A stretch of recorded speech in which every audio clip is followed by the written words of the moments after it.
대한민국 사람의 가장 큰 특징 중에 하나는 빨리빨리 하는 것입니다. 그죠? 이렇게 빨리빨리 하는 문화가 가져온 여러 가지 유익들이 있는데요. 제가 이렇게 한번 곰곰이 생각해 봤어요. 우리나라 사람들의 강점 또는 장점, 아주 유익한 부분이 뭘까? 세계에서 한 수년 전 코로나 전만 해도 사실은 인터넷 속도가 세계 최고로 빠른 나라였습니다. 제가 혹시 몰라서 오늘 인터넷에 들어가서 우리나라 인터넷 속도가 세계 몇 위인지 이렇게 살펴보니까 지금은 32 위로 떨어졌더라고요. 그래서 '왜 이렇게 떨어졌나 이상하다, 이상하다.' 그러고서 이렇게 보니까 다른 나라들은 이제 광 케이블을 깔기가 쉽게 되어 있는데 우리나라는 이미 깔려진 케이블이 많다 보니까 속도가 좀 저하됐다고 하는데 사실 우리가 지내는 데 있어서 전혀 불편한 거는 없습니다. 그죠? 예. 어디를 가나 시골에 가도 인터넷이 다 터지니까 전혀 문제가 되는 게 없습니다. 그리고 저녁에 인터넷으로 이렇게 핸드폰을 가지고 장을 보면 새벽에 이제는 새벽에 물품이 도착을 합니다. 그러니까 전국 어디서나 총알 배송이라고 해요. 한강에 가면 한강 고수부지, 한강 둔치에서도 짜장면을 시켜 먹을 수 있는 나라예요. 대단한 겁니다. 짜장면 시키신 분 하면은 나오는 거예요.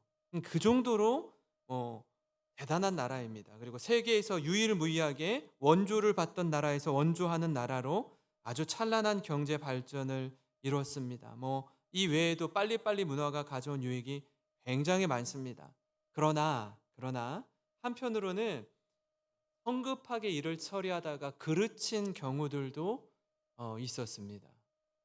예를 들어서 1994년 10 월에 있었던 성수대교 붕괴 사고가 있었어요. 여고 아이들이 등교하다가 한 상판 3 개가 한강 다리 밑으로 이제 추락해서 많은 사람들이 사망하게 된 사고였습니다. 1 년도 채 지나지 않아서 1995년 6 월에 있었던 삼풍 백화점 붕괴 사고가 있었습니다. 삼풍 백화점은요, 당시 삼풍 아파트에 살고 있었던 판사, 검사, 변호사들이 주로 이용하던 아파트 안에 있었던 백화점이었습니다. 제 사촌 동생이 서초동에 살았었는데 그때 속옷 한 장에 10만 원짜리도 있었다고요, 이 백화점 안에. 그러니까 어마어마하게 부유층들이 갔던 백화점이었는데 순식간에 무너지는 사고가 있었습니다. 그리고 작년 1 월에 있었던 광주의 화정동 아이파크 붕괴 사고도 마찬가지였습니다. 여러 가지 이 부정부패를 비롯해서 빨리빨리 조급하게 일을 처리하려다가 크고 작은 문제가 발생한 겁니다. 우리 역시 마찬가지 아닙니까? 예상하고 계획했던 일에 차질이 생기면 마음이 막 조급해집니다. 기다림의 시간이 필요한데 이 시간이 굉장히 힘들게 다가오는 겁니다. 그러나 잠시 멈춤, 일시 정지, 이 시간 너무나 중요합니다. 그러니까 이 시간이 조금씩 오래 지나면 지날수록 분명히 우리에게 주는 메시지가 있습니다. 그래서 누구보다 그리스도인은 이 기다림의 시간을 잘 지혜롭게 사용해야 합니다. 여러분, 이런 맥락에서 오늘 모세는 아주 오랜 기다림의 시간을 통과한 사람이었습니다. 어찌 보면 너무나 가혹하리만큼 또 지루할 만큼 오랜 기다림의 시간을 지나온 사람이 바로 모세였습니다. 모세의 인생을 보통 우리가 크게 세 가지로 분류를 하는데요. 첫 번째, 모세가 태어나서 왕궁의 이집트의 왕자로 있을 때까지 40년. 아주 큰 40년의 한 축이고요. 그다음에 어떻게 되죠? 그 애굽의 병사를 돌로 쳐 죽인 후에 미디안 광야에서 지낸 40년.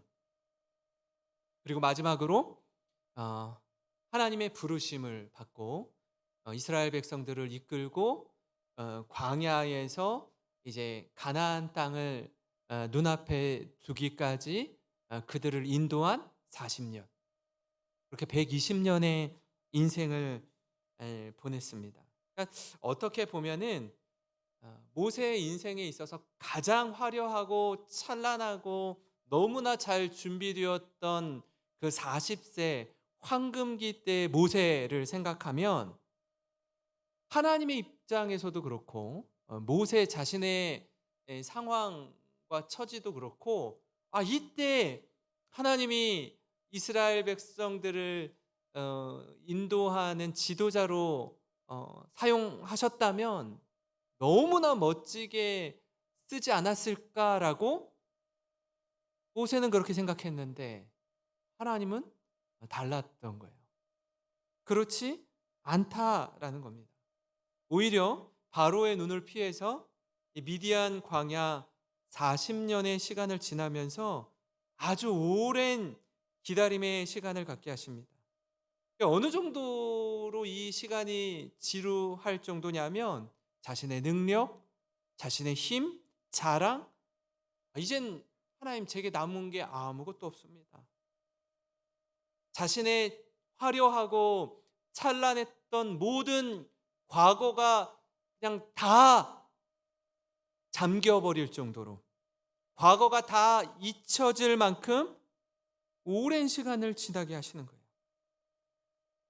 그래서 80세 때 돼서 하나님이 부르시니 모세야 모세야라고 부르시니 모세가 뭐라고 하죠?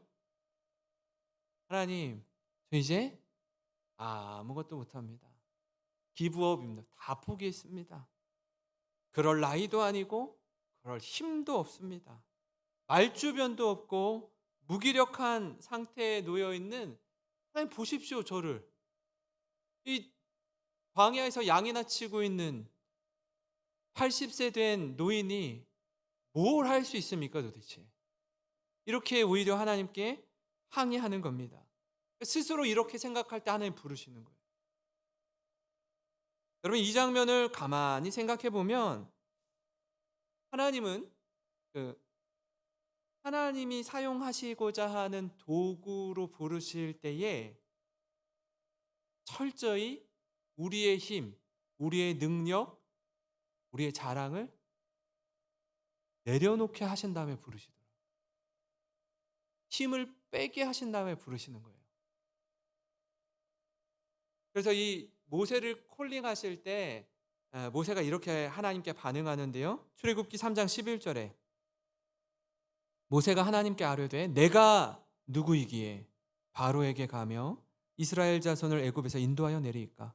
내가 누군데 가겠습니까? 못 갑니다. 4장 10절입니다. 모세가 여호와께 아뢰되 오 주여 나는 본래 말을 잘하지 못하는 자니이다. 주께서 주의 종에게 명령하신 후에도 역시 그러하니 나는 입이 뻣뻣하고 혀가 둔한 자니이다. 저 못 갑니다. 저 말주변이 없어요. 말을 못해요. 마지막으로 4장 13절에 모세가 이르되 오 주여 보낼 만한 자를 보내소서. 저 못 가요. 저는 아니에요. 모세와 하나님과의 대화를 가만 보면은 모세가 40년 미디안 광야에서 무명의 목자로 이 보낸 그의 시간이 얼마나 연단시키고 훈련시켰는지 우리가 볼 수 있습니다. 그래서 이제는 어떻게 해요? 40년 전에는 하나님 이집트의 왕자예요. 어찌다고요? 지금 힘이 있다고요. 저를 한번 사용해 주십시오. 제가 아주 멋지게 하나님의 도구로 쓰임 받겠습니다. 이때는 안 부르시고 하나님 아무것도 못해요. 지금 때가 아니라고요. 하나님 잘못 오셨어요. 사람 잘못 찾아오셨어요. 이럴 때 부르시는 거예요. 이럴 때 여러 가지 표적을 보여줌에도 불구하고 자신은 그럴 만한 사람이 못 된다고 거부하는 겁니다. 여러분 이 모든 과정을 보면서 모세를 통해 얻는 교훈 몇 가지를 함께 나누고자 하는데 그 첫 번째 뭐냐면요. 리더는 어떤 사람이다? 기다리는 사람이다 라는 겁니다. 강준민 목사님의 책 리더의 고독을 인용해 보면 이렇습니다. 리더는 기다리는 사람이다. 리더는 하나님의 뜻을 분별하기 위해 기다리는 사람이다. 또한 하나님의 때를 분별하기 위해 기다린다. 하나님의 뜻을 분별한 후에 하나님의 때를 분별하지 못해 이를 그르치는 리더를 종종 본다. 리더십의 핵심은 타이밍이다. 리더는 성급해서는 안 된다. 또한 게을러서도 안 된다. 프란츠 카프카는 모든 죄악의 근원은 성급함과 게으름이라고 말했다. 리더의 실패는 기다리지 못하는 데 있다. 이렇게 썼어요. 그렇습니다. 우리에게는요, 기다림의 시간이 있습니다. 때로는 그 시간이 너무 기다리다 못해 막 지루하게 느껴질 만큼 그 기다림의 시간이 무척 고되고 힘이 드는 거예요. 어느 정도로요? 우리 힘이 다 빠질, 아무것도 못합니다 라고 할 때, 그때 하나님이 우리를 사용하신다라는, 말랑말랑해질 때. 2장 23절 오늘 말씀인데요, 여러 해 후에 애굽 왕은 죽었고 이스라엘 자손은 고된 노동으로 말미암아 탄식하며 부르짖으니 그 고된 노동으로 말미암아 부르짖는 소리가 하나님께 상달된지라. 여러분, 애굽 왕이 죽었대요. 바로가 죽었어요. 그 모세를 알고 있던 바로가 죽었습니다. 그런데 이스라엘 백성의 이 고된 노동은 더해지는 거예요. 너무 힘이 드는 거예요. 그래서 하나님께 부르짖습니다. 그러니까 애굽의 바로 왕이 죽은 것 외에 이스라엘의 고통은 더욱 커져만 갔습니다. 그때 하나님 모세를 부르십니다. 이 말씀을 이렇게 묵상하다 보면 그런 생각이 들어요. 하나님의 타이밍과 우리의 타이밍은 다르구나. 우리는 보통 우리가 좀 잘 나갈 때, 유명세를 탈 때, 사람들이 우리를 주목해 줄 때, 내가 많이 배우고 영향력을 미칠 그때에 하나님, 지금이에요. 지금 우리를 사용해 주세요. 나를 사용해 주세요. 라고 합니다. 모세도 그랬습니다. 근데 하나님의 타이밍은 그때가 아닌 거예요. 힘이 빠질 때, 내 힘으로 아무것도 할 수 없다라고 생각할 때 하나님 그때 모세를 부르신다고요. 그리고 그를 정말 아주 멋지게 사용하십니다. 그러면 내가 할 수 없다라고 스스로 생각하고 그렇게 믿고 있는데 나를 통해서 불가능한 일이 가능하게 되었다면 내가 한 거예요? 하나님이 한 거예요?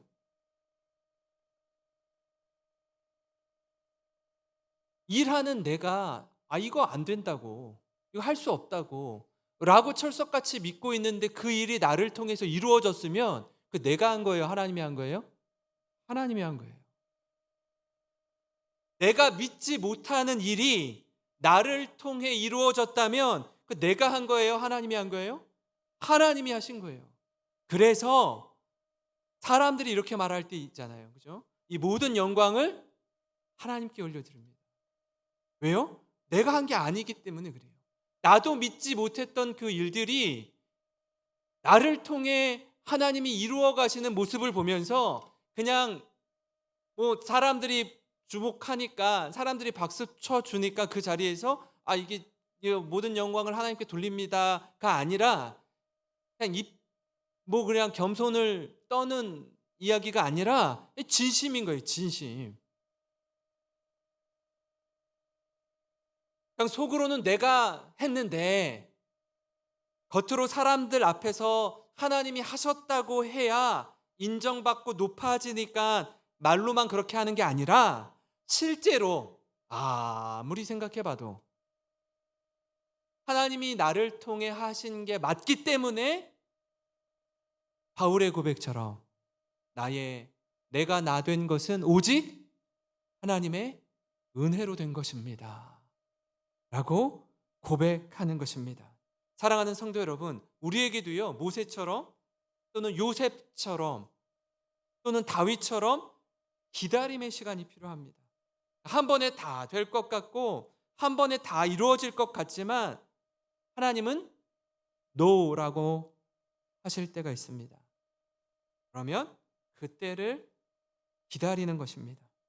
조급하거나 성급함으로 나아가는 게 아니라 믿음의 눈을 들어서 하나님의 때를 기다리며 주님과 함께 걸어가시는 우리 모든 성도 되시기를 주님의 이름으로 축원합니다. 여러분, 그런가 하면요, 모세를 통해 얻는 교훈 두 번째 뭐냐면 기다림은 준비하는 시간이다라는 거예요. 준비하는 시간. 기다림은 그저 아무것도 하지 않고 무작정 기다리는 게 아닙니다. 기다림은 적극적으로 준비하는 시간입니다. 저희가 이제 8월 달에 라오스 단기 선교를 가는데요.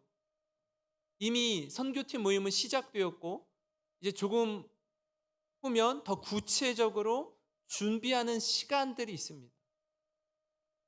8월을 언제까지 기다려? 이거 언제 오나? 이제 2달 남았는데요. 이 2달 동안 막연하게 기다리지 않습니다. 이 기다림의 시간은 준비하는 시간이에요. 이미 선교는 시작되었다라는 겁니다. 출애굽기 4장 12절에 이제 가라, 이제 가라. 내가 네 입과 함께 있어서 할 말을 가르치리라. 하나님은요, 40세의 혈기왕성한 모세가 80세의 성숙한 모세로 세워지기까지 기다리셨습니다.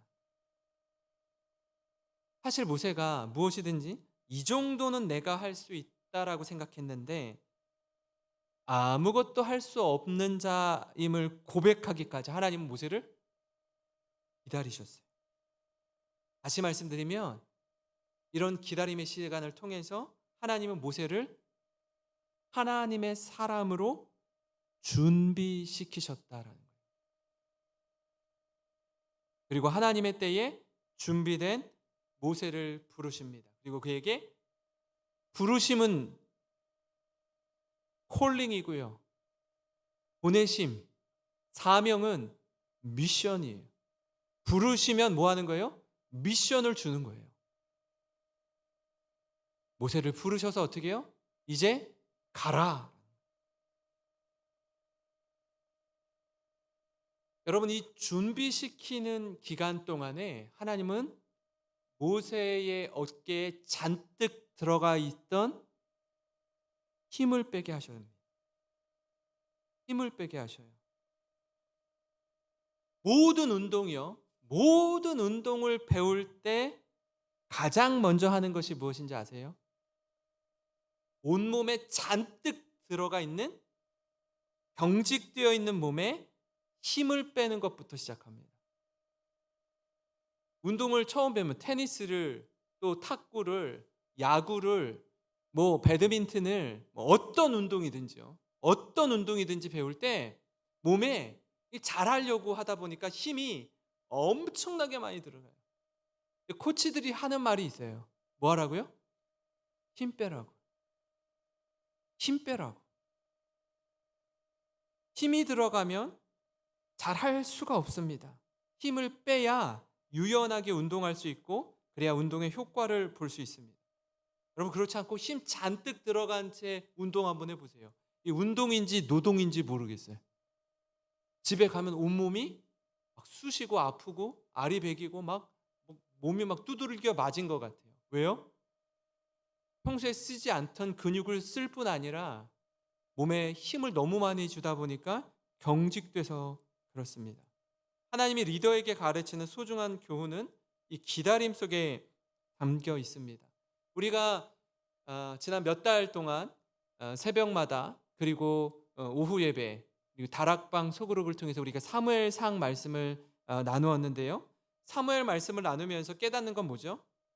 사울 왕은 이스라엘의 초대 왕이었던 사울 왕은 기다리는 과정이 없이 곧바로 왕이 되었습니다. 그리고 왕으로서 실패하게 되죠. 반면에 다윗은 아주 혹독한 기다림의 과정을 거쳐서 왕이 되었습니다.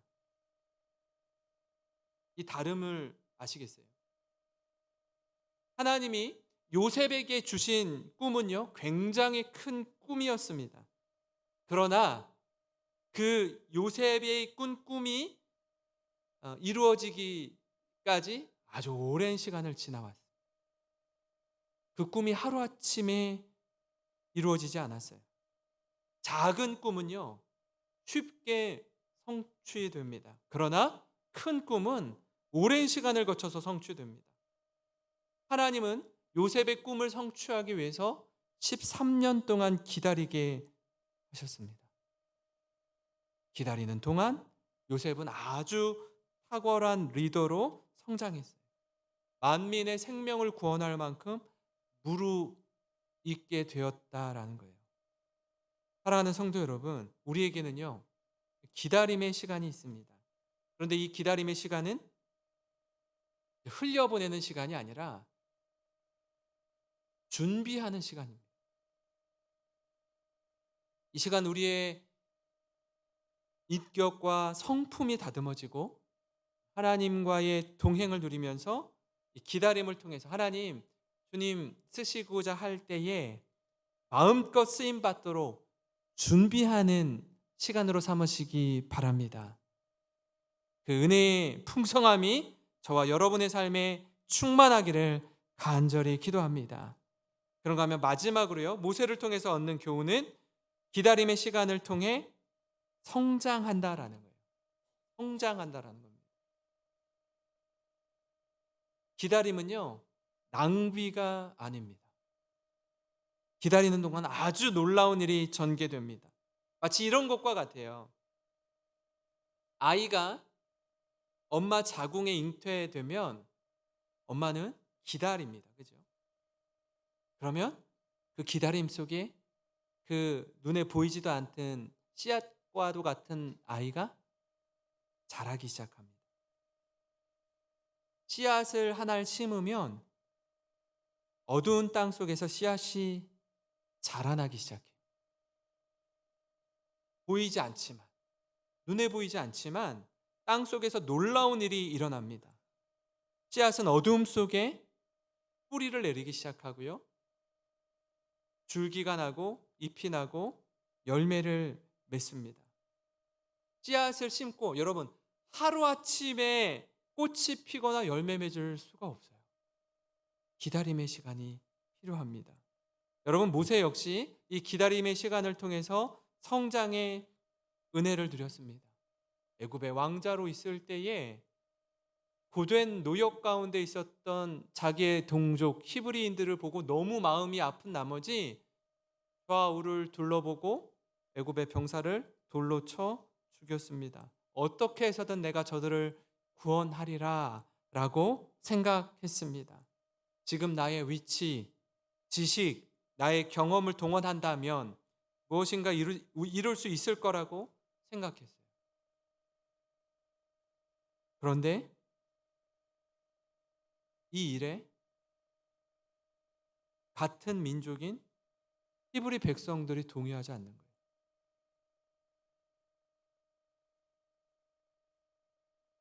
오히려 자신을 위협하는 겁니다. 그래서 어떻게 하죠? 미디안 광야 40년의 시간을 통과하게 합니다. 이후에 또다시 이스라엘 백성을 이끌고 광야 40년의 시간을 지납니다. 그는요, 광야에서 80년을 지냈어요.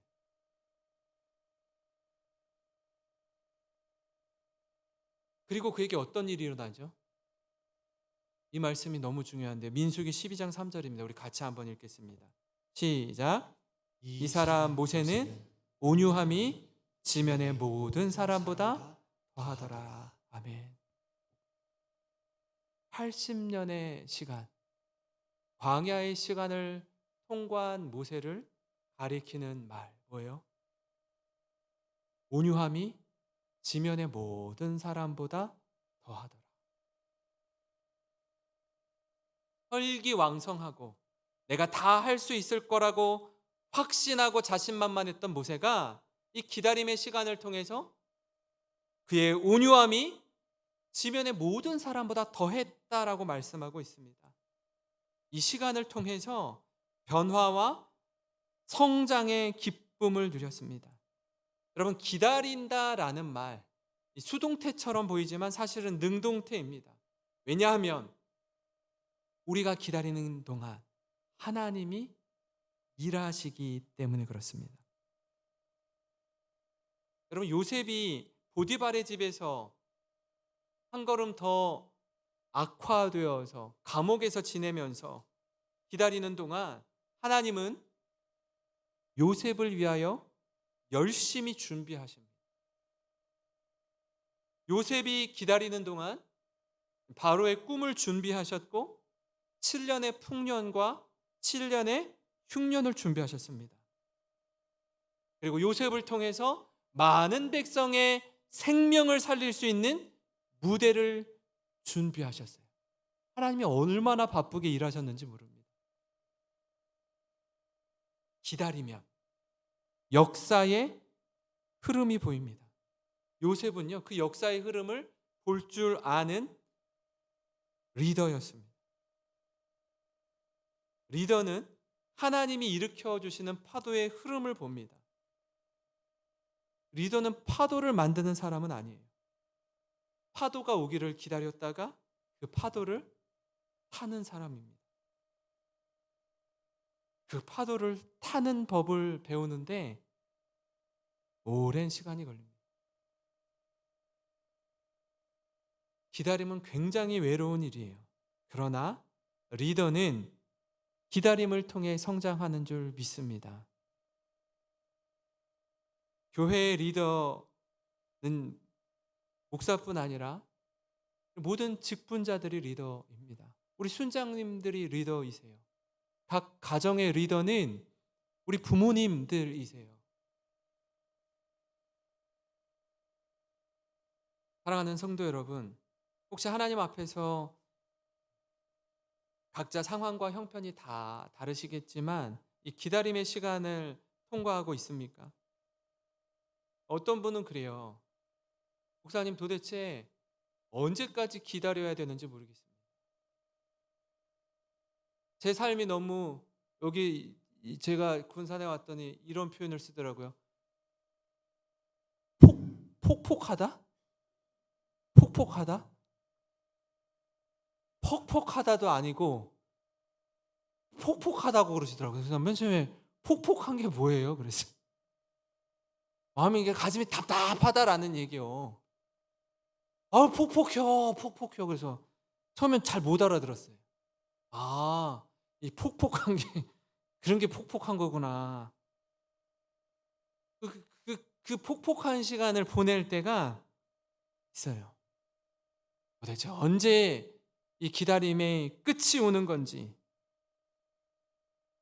어느 때까지 이렇게 지내야 되는지 잘 모르겠습니다 라고 말하는 성도님들이 계시더라고요. 그러나 그 때와 시기는 우리가 잘 모르지만, 이 기다리라는 사인이구나 라는 것을 깨닫는다면 기다림의 시간을 그저 흘려보내지 말고 준비하며 성장하는 시간으로 삼으시기를 바랍니다. 그래야 하나님이 쓰시고자 할 때 우리의 마음이나 우리 생각이나 우리의 모습이 말랑말랑해질 때, 하나님이 쓰시기에 좋은 도구가 될 때 하나님 부르실 거예요. 얘야, 내가 너와 함께 하기를 원한다. 우리 함께 하자꾸나 라고 부르실 때 그 이사야의 고백처럼 내가 여기 있사오니 나를 보내소서. 이 믿음의 고백이 우리의 고백이 되기를 간절히 소망합니다. 그래서 준비된 하나님의 사랑, 이때를 위함이구나. 우리가 이제 에스더서를 같이 보게 될 텐데, 너를 페르시아의 왕후로 세워주신 그 하나님의 뜻이 바로 이때를 위함이 아니겠느냐. 이 기가 막힌 하나님의 때를 기다리면서 준비되는 우리 모든 성도님 되시기를 주님의 이름으로 축원합니다. 우리 오늘 말씀을